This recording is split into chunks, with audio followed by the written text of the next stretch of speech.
श्रीकृष्णाय नमः। श्रीगोपीजनवल्लभाय नमः। श्रीमदाचार्यचरणकमलेभ्यो नमो नमः। आज मैं आपके सामने 292 वैष्णव की वार्ता प्रारंभ करने जा रही हूँ। तो पहला प्रसंग इस प्रकार है। श्री गुसाई जी के सेवक गोविंद स्वामी सनाड्य ब्राह्मण महावन में रहते तिनकी वार्ता। प्रथम गोविंदास आतरी गांव में रहते, तहाँ गोविंद स्वामी कहावते और आप सेवा करते। गोविंदास परम भगवत भक्त नित्य याही रीति सो रहते। श्री भगवत चरणारविंद की प्राप्ति कैसे होए, याही बात की तलाशी करते रहते। एक समय गोविंदास आतरी गांव ते ब्रज को आए और महावन में आए के रहे।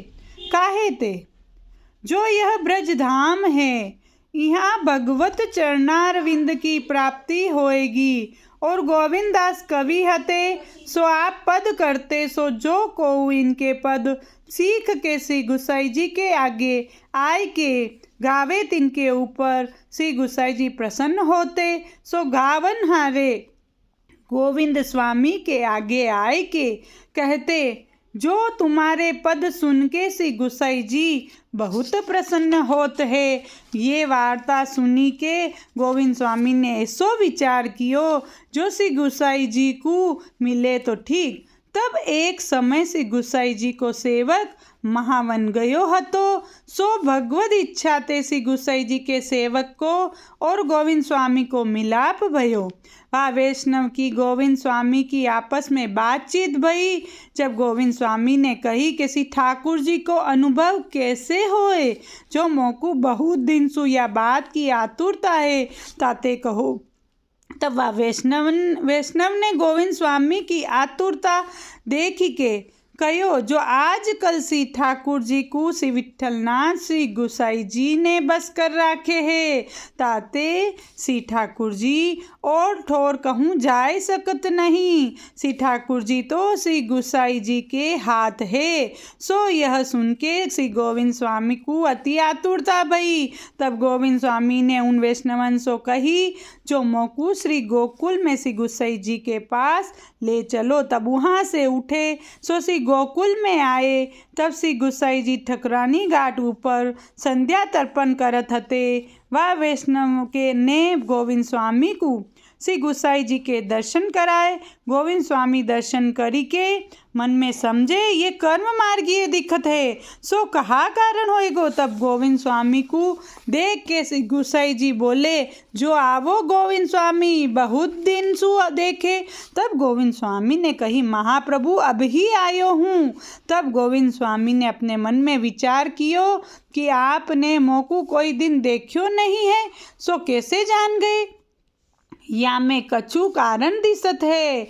जब श्री गुसाई जी मंदिर में पधारे, तब गोविंद स्वामी ने विनती करी है, महाप्रभु मोकू कृपा करी के शरण ले हो। तब श्री गुसाई जी ने कही, न्याय आवो। तब वे न्याय आए। तब श्री नवनीत प्रिया जी के सन्निधि में नाम निवेदन करायो। तब गोविंद स्वामी को साक्षात पूर्ण पुरुषोत्तम कोटि कंदर्प लावण्य के दर्शन भये और सब लीलान को अनुभव भयो। श्री गुसाई जी श्री नवनीत प्रिया जी की सेवा करके बाहर पधारे। तब गोविंद स्वामी जी ने विनती करी, जो आप तो कपट रूप दिखावत हो, साक्षात पूर्ण पुरुषोत्तम रूप होए के वेदोक्त कर्म करत हो, सो हम जैसे इनको मोह होए है। जब श्री गुसाई जी ने आज्ञा करी, जो भक्ति मार्ग है सो फूल को वृक्ष है, और कर्म मार्ग है सो काटन की बार है। तासु कर्म मार्ग की बार बिना भक्ति मार्ग जो फूल को वृक्ष वाकी रक्षा न होए। ये सुन के गोविंद स्वामी बहुत प्रसन्न भये। गोविंद दास ऐसे कृपा पात्र भगवदी भये।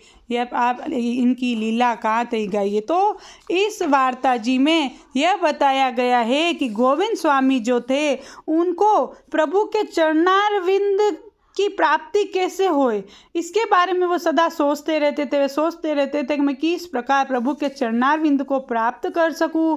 तो इस प्रकार गुसाई जी के सेवक के साथ जाके गुसाई जी से मिलाप भयो। मिलाप होने के बाद भी उन्होंने क्या सोचा कि ये तो कर्म मार्गी है, लेकिन उन्होंने गुसाई जी ने जब नाम निवेदन करायो तब उन्हें पूर्ण पुरुषोत्तम प्रभु के दर्शन, कोटि कंदर प्रभु के दर्शन हुए। तो इसमें यही बताया गया है कि हमें वल्लभ और ठाकुर जी को स्वरूप एक ही जाननो, हमें सदा उनके चरणारविंद को ही मनन करते रहना चाहिए। हम किस प्रकार प्रभु के चरणारविंद को प्राप्त कर सके, चरणारविंद की सेवा प्राप्त कर सके, अतः हमें भी प्रभु के सन्मुख सदा वल्लभ को और श्री ठाकुर जी को एक ही जानना चाहिए और दोनों में भिन्नता नहीं देखनी चाहिए। श्री वल्लभ के कर्म को नहीं देखना चाहिए, उनके अंदर प्रभु स्वयं विराजमान है, यह जानना चाहिए। अतः इस प्रकार गोविंद स्वामी इतने भगवदीय और कृपा पात्र थे कि उनको श्री गुसाई जी ने पहचान लिया कि इनका भी पूर्व जन्म का कोई ऐसा कर्म है जिससे कि ये प्रभु के ही भक्त थे जो पुनः उनसे मिले हैं। अतः इस प्रकार दोनों ने एक दूसरे को पहचान लियो। अतः श्री गोविंद स्वामी ऐसे भगवदीय कृपा पात्र वैष्णव हते जिनकी वार्ता कहाँ तही कहिए। धन्यवाद।